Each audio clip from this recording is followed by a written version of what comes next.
사울과 다윗의 만남에 관한 이야기 그 중간에 생각지도 못했던 골리앗이라고 하는 한 사람을 다윗이 만나게 됩니다. 사울과의 만남만으로도 힘겨운데 골리앗이라고 하는 또 거대한 사람을 다윗이 마주해야 합니다. 그 만남의 모습은 어쩌면 우리들의 모습과 너무 닮아 있다라는 거지요. 지금 만나면서 살아가야 되는 이 세상 안에서의 여러 모습만으로도 힘겹고 벅차고 감당할 수 없을 만한 그런 힘듦의 모습으로 우리가 살아가고 있는데, 또 다른 거대한 힘이, 거대한 세력이 우리 앞에 놓여지고 우리를 힘들게 하고 그 만남을 계속해서 걸어가야 하는 것이 우리들의 인생의 모습과 너무나 닮아 있다라는 거지요. 신앙의 사람들과 섞여서 살아가는 것 뿐만 아니라 세상의 사람들과 섞여서 살아가야 되는 우리들, 신앙을 지키며 살아가는 것만으로도 힘든데 세상을 살아가는 삶의 모습까지도 힘들고 어렵게 살아가야 되는 것, 그 거대한 힘 앞에 두려워하고 그 거대한 힘 앞에 짓눌려서 기가 꺾이고 고개를 숙여야 되는 안타까운 그런 인생을 살아가는 듯한 그런 모습, 그것이 오늘 우리 17장에서 마주하고 있는 이스라엘 군사들의 모습이다라는 거지요. 그런 인생을 살아가는 사람들에게 다윗이라고 하는 그 인물은 그들의 전 역사를 통해서 가장 환호하고 열광할 수밖에 없는 그런 인물이다라고 우리는 쉽게 받아들일 수 있겠다라는 것입니다. 성경에 등장하는 많은 신앙의 사람들 가운데서 가장 존경할 만한 사람이 누구인가, 가장 존경할 그런 위대한 신앙의 인물은 누구인가라고 이야기했을 때에 세 손가락 안에 꼽히는, 그러니까 탑3에 꼽히게 되는 그 이름 중에 다윗이라고 하는 그 이름을 우리는 조금도 망설이지 않는다라는 겁니다. 그래서 그 다윗을 그만큼 많은 사람들이 좋아하고 존경하고 본받으려고 하고 그렇게 그 다윗의 인생을, 다윗의 삶을 사모한다라는 거지요. 그가 골리앗이라고 하는 거대한 용사를 쓰러뜨린 전쟁의 영웅이기 때문이기도 할 것이고요. 사울이라고 하는 또 다른 거대한 벽 앞에 그의 성품과 그의 신앙의 모습을 굽히지 아니하고 그것을 끝까지 이겨내는 선한 성품의 모습, 선한 인격의 모습을 가진 사람이기 때문이기도 하고, 많은 백성들을 하나로 통합하는 대통합의 모습을 이루어낸 위대한 지도자이기 때문이기도 하고, 새로운 시대에 대한 기대, 그 기대에 부합하는 인물로서 많은 백성들이 따라가는, 추앙하는 그런 모습이었기 때문이기도 합니다. 뿐만 아니라 그의 뜨거운 신앙, 열정적인 예배의 모습, 그것 때문에 많은 사람들이 다윗이라고 하는 그 인물을 흠모하기도 한다라는 거지요. 이 모든 것들을 종합해서 볼 때에 다윗이라고 하는 인물을 우리들이 그토록 열광하는 이유는 그는 신앙의 삶에 있어서도 그리고 세상적인 삶에 있어서도 상당한 성공과 승리를 그렇게 이룬 사람이기 때문이다라고 하는 것, 우리는 그렇게 다윗을 열광하는 그 이유에 대해서 설명할 수 있을 것 같아요. 신앙적으로도 성공과 승리를 이룬 사람, 세상의 모습 속에서도, 세상적인 모습에 있어서도, 정치, 경제, 사회, 문화 모든 분야에 있어서도 탁월한, 그리고 어느 정도의 성공과 승리를 거둔 사람, 그러다 보니까 많은 사람들이, 많은 신앙의 사람들이 다윗이라고 하는 그 인물을 이제 사모하더라라는 것입니다. 신앙과 이 세상의 삶의 모습을 둘 다 잡을 수 있다라고 하는 것. 그 모습이 어느 정도 궤도에 선한 모습으로 올라설 수 있다라고 하는 것, 너무 좋은 모습이지요. 우리 젊은 청년들에게 장래의 배우자가 어떤 사람이었으면 좋겠냐라고 이야기할 때, 우리 믿음의 사람들이 공통적으로 하는 이야기는 우선 신앙이 좋았으면 좋겠다.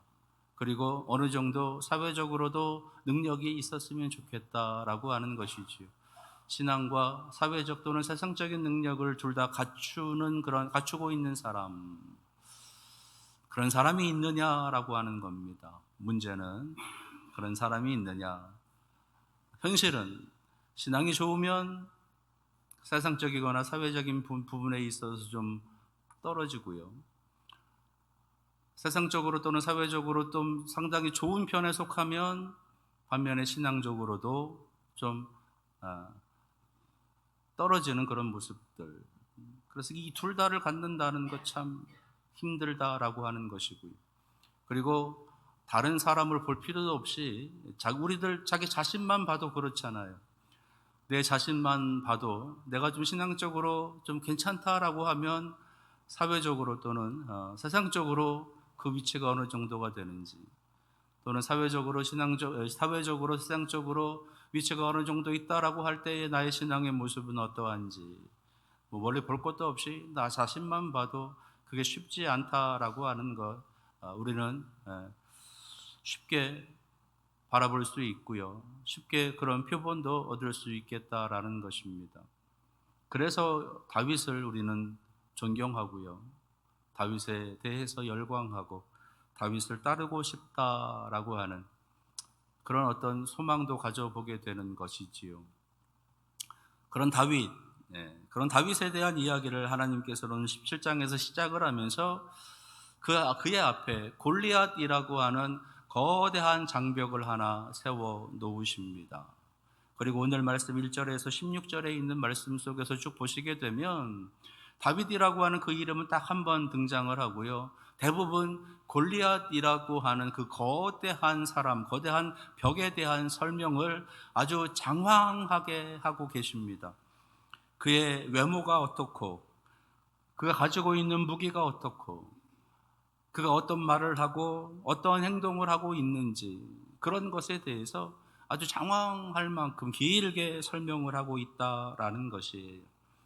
골리앗이라고 하는 그 사람, 블레셋이라고 하는 나라의 가드 지방의 출신 대표적인 장수입니다.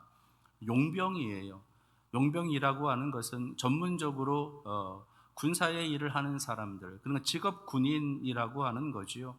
전쟁에 있어서는 타고난 사람, 전쟁에 있어서는 전문가라고 하는 겁니다. 근데 그의 키가 6규빗 반이다라고 성경은 기록합니다. 6규빗 반, 그것을 환산하면 2m 92cm, 거의 3m에 달하는 그런 거인이라는 거예요. 예전에 아낙 자손이라고 하는 거인족이 있었다라고 성경은 기록하고 있지요. 그 후손 중에 하나다라고 학자들은 이제 이야기를 하는데, 이 골리앗의 키가 거의 3m에 달하는 그런 거인입니다.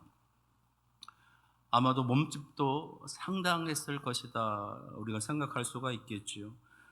그런 그가 노투구를 쓰고 있었고요. 노소로 만든 비닐로 해서 갑옷을 입고 있었는데 그 무게가 5,000세겔이라고 합니다. 5,000세겔을 환산하면 57kg 정도 된다 그래요. 57kg면 나하고 좀 비슷한데 라고 하시는 분들이 많이 계실 것 같은데, 57kg면 웬만한 성인 몸무게 정도, 그러니까 사람 하나를 입고 있는 것이지요. 거기다가요, 다리에는 노수로 만든 각반을 차고 있었고, 어깨에는 단창을 이제 두르고 있었고, 그의 창자루는 배틀채처럼 아주 거대했다라고 하는 것. 창날은 철이 600세겔에 해당하는 무게를 가질 만큼 그렇게 대단했다는 겁니다. 600세겔은 약 7kg 정도, 7kg 정도. 칼날 무게만 그 정도 됐다라고 하는 거예요. 그러니까 보통 사람들은 제대로 들 수도 없고 입을 수도 없고 가질 수도 없는, 머리에 쓸 수도 없는 그런 어떤 갑옷들을 보호할 수 있는 그런 장비들을 그가 다 갖추고도 마음껏 활동하고 얼마든지 상대할 만한 그런 대단한 장수였다라고 하는 것을 이제 성경은 표현해 주고 있는 겁니다. 성경 속에서, 그러니까 하나님께서도 이 골리앗이라고 하는 그 인물이 사람들 중에서는 상당한 인물이었다, 대단한 인물이었다. 그래서 그 앞에 많은 사람들이 주눅들 수밖에 없는 그러한 인물이었다라고 하는 것을 말씀하시는 거예요. 지금으로 이야기한다면 외모 끝판왕에 해당하는 그러한 인물이겠다라는 거죠.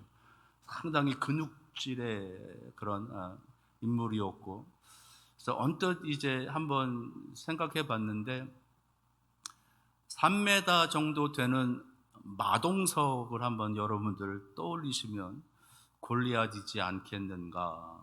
마동석이 누구냐라고 물으시면 제가 뭐 답할 수는 없을 것 같고요.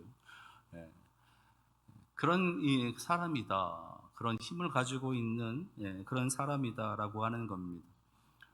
세상의 힘의 상징, 세속 권력의 상징, 그래서 두려움의 대상이 되고 공포의 대상이 되는 그러한 인물로 골리앗을 쭉 그렇게 하나님께서는 표현해 주고 계시는 거예요. 거기다가 그가 하고 있는 말이 있습니다. 그의 말도 기록해 주고 있지요.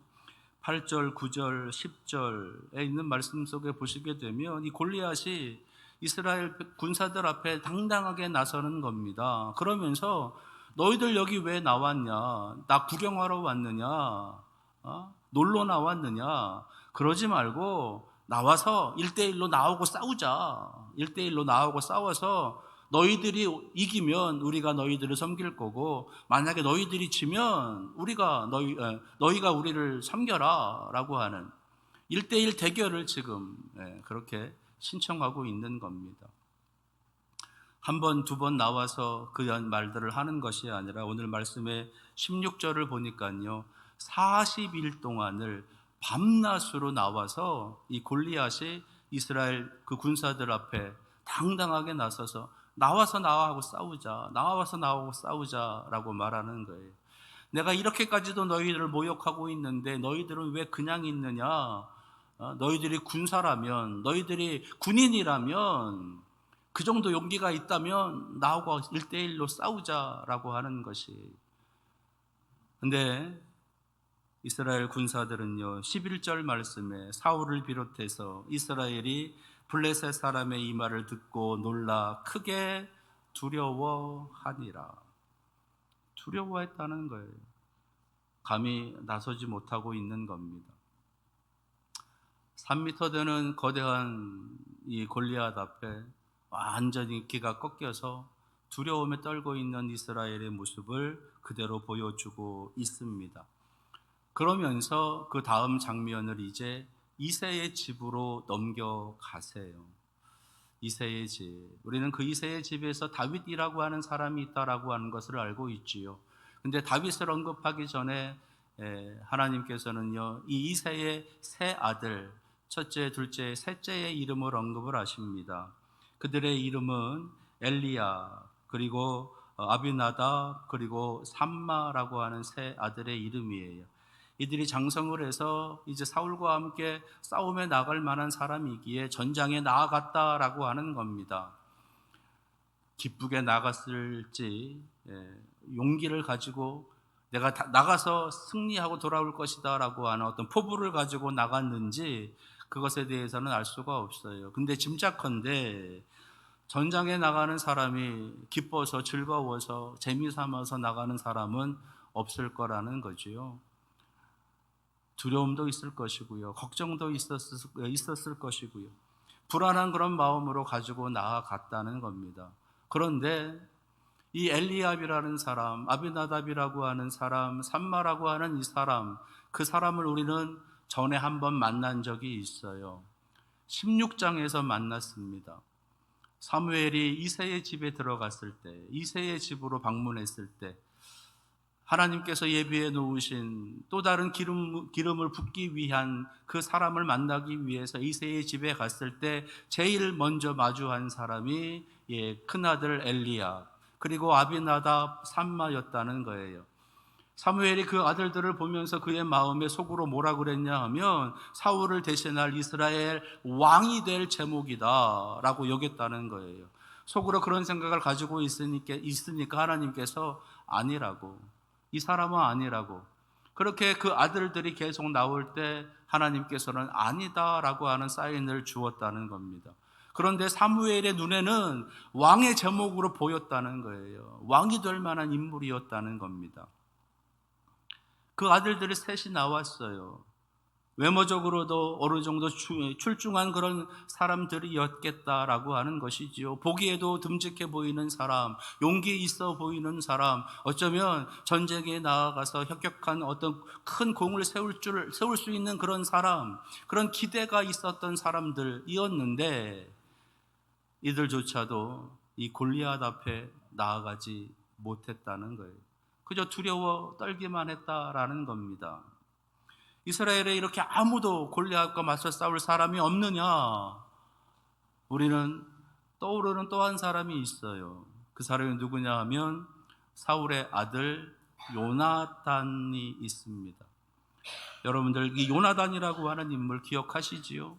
보세스와 세네라고 하는 그 거대한 암반 덩어리인 그 협곡을 올라가서 내려오고 또 올라가서 내려오고를 반복하면서 블레셋 진영에 이 요나단과 그의 무기를 둔 이 비서 두 사람이 그 블레셋 진영에 들어가서 그 사람들을 죽이고 그 진영을 혼란시켜서 서로가 싸우게 하고, 그래서 이스라엘로 하여금 대승을 거두게 했었던, 그가 나아가면서 했던 이야기가 있지 않습니까? 하나님께서 우리와 함께 하시니, 하나님께서 우리와 함께 하시니 우리로 승리하게 하실 것이다. 그 하나님을 붙잡고 하나님의 이름으로 나아가서 승리했었던 믿음의 사람이라는 거예요.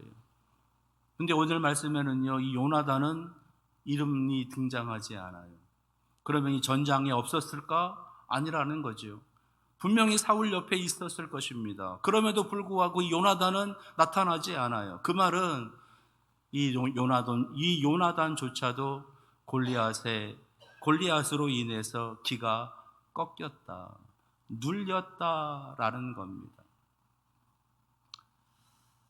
아무도 없어요. 이스라엘을 모욕하고 이스라엘의 군사들을 향해서 모진 말을 하고 욕설을 하고 그러고 있는 그 골리앗에 대해서 단 한 사람도 나서지 못하고 있는 모습, 거대한 힘과 거대한 권력 앞에 완전히 눌려서 아무것도 못하고 있는 모습, 이렇게 부끄러운 모습을 하나님께서는 우리들에게 보여주고 계십니다. 그리고 이것이 지금 이스라엘이 가지고 있는 현실이다, 이스라엘의 실상의 모습이다 라고 보여주시는 거예요. 어쩌면 이 모습이 우리들의 모습은 아닌가, 우리들의 모습은 아닌가. 이런 모습을 통해서 하나님께서는 우리에게 이런 것들을 알려주고 싶어 하시는 것 같아요. 첫째로 세상은 우리가 생각하는 것보다 훨씬 더 강하고 교묘하고 무섭다라고 하는 것, 그리고 이 훨씬 강하고 교묘하고 무서운 존재들이 하나만 있는 것이 아니라 그 하나를 넘어가면 더 강력하고 더 무서운 것들이 또 있다라고 하는 것, 그것을 넘어서면 더 강력하고 더 무섭고 더 잔인하고 더 교묘한 것들이 또 있다라고 하는 것. 세상은 가면 갈수록 우리들 앞에 더 무서운 존재로, 강력한 존재로 우리를 향해서 나온다라고 하는 것을 알려주시는 거예요. 또 하나 우리에게 알려주시는 거는요, 이런 강력한 힘을 가지고 있는 이 세상은 끊임없이 우리를, 너희들도 이러한 힘을 가질 수 있다라고 우리를 유혹한다라는 겁니다. 너희들이 가지고 있는 믿음의 힘으로 이 세상에서 행복을 누리고 평안을 누리며 살아갈 수 있는 것이 아니라 이런 강력한 힘을 가져야만 너희도 평화를 누리고 평안을 누리며 행복하게 살아갈 수 있다라고 유혹한다라는 거예요. 저항하지 말고 이 힘에 굴복하고 이 힘에 무릎 꿇고 이 힘에 복종해서 살아가면 너희들에게 평안이 있노라고, 행복이 있노라고 그렇게 유혹한다라는 것입니다. 그리고 더 나아가서 세상은 우리에게 너희를 살리는 것은 이 세상의 이런 강력한 힘이라고 학습하고 세뇌시킨다라는 거예요. 골리앗이 40일 동안을 밤낮으로 이스라엘 진영 앞에 나와서 외치고 있는 겁니다. 나를 이길 수 있겠느냐? 나에게 굴복하면, 나에게 무릎 꿇으면 너희들의 생명은 살 수 있다. 그것이 너희들이 바라는 거 아니냐? 나에게 굴복하면 너희들은 평안이다. 그것을 계속해서 40일 동안을 매일같이 나와서 밤낮으로 주장하는 겁니다. 외치는 거예요. 그래서 이스라엘 백성들 머릿속에다가 강력하게 심어주고 있는 겁니다. 너희들은 세상의 힘을 이길 수 없다. 너희는 세상의 힘에 굴복해야 된다. 그것이 너희에게 생명이고 그것이 너희에게 평안이다. 끊임없이 가르치고 학습시키고 세뇌시키면서 집어넣고 있는 것입니다. 무서운 거는요, 세상의 그런 세뇌와 세상의 그런 주입 앞에 우리는 생각보다 훨씬 더 깊게, 훨씬 더 많이 길들여졌고 세뇌당했고 그리고 중독되었다라는 거예요. 안 그런 것처럼 보이지만 우리는 훨씬 더 많이, 우리가 생각하는 것보다 그 이상으로 우리는 세상의 힘에 젖어 있습니다. 세상의 힘에 길들여졌어요. 세상의 힘에 중독되어져 있다라는 겁니다. 하나님께서는 이 사건을 통해서 우리에게 그것을 보여주시는 거예요. 그러시면서 마지막 다윗이라고 하는 한 인물을 우리로 하여금 생각하게 하는 거죠. 그리고 그 다윗이 우리가 되기를 원하시는 겁니다. 아직 기회가 있다. 아직 남아있다. 아직 사람은 있다. 아직 믿음이 있다라고 하는 것, 그것을 보여주시는 거예요.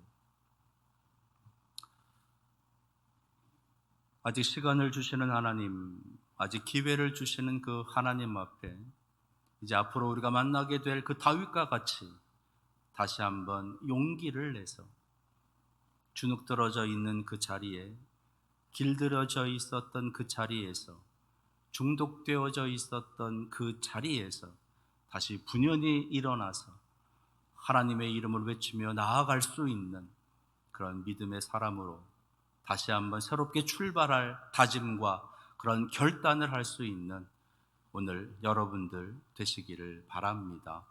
기도하겠습니다. 눌려있는 우리들의 모습, 길들여져 있는 우리들의 모습, 나아가 중독되어져 있는 우리들의 모습, 하나님 긍휼히 여겨주시고 오늘 성령의 충만함을 다시 허락하여 주시어서 믿음의 사람들로 다시 출발하는 은혜의 날이 바로 오늘이 되게 하여 주옵소서. 예수 그리스도의 이름으로 기도합니다. 아멘.